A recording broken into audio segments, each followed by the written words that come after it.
So you guys can see, look how beautiful she has her dangling glasses here. A little patterns that we have, her little bracelet.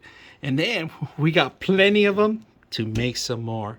All right, check it out, guys. A 24 set kit for your children to have fun. And on top of that, they give you a real good safety scissors, just to cut the string and get that little string. I love this. This is a plus to give you the actual cover and the actual little scissors, and they give you the fishing string to actually run and do the necklaces. So it's gonna last you for many years, and beautiful different shapes and sizes and colors.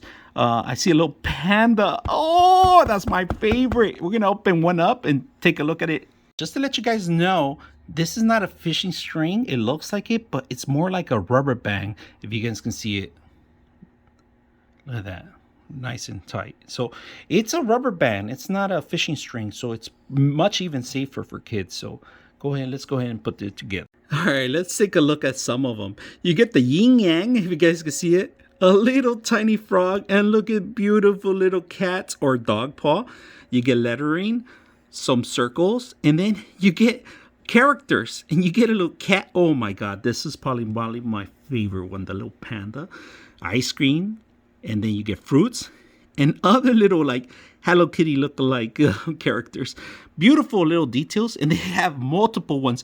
I even seen a unicorn right there. I just found it, a couple of them. Oh my god, they're everywhere.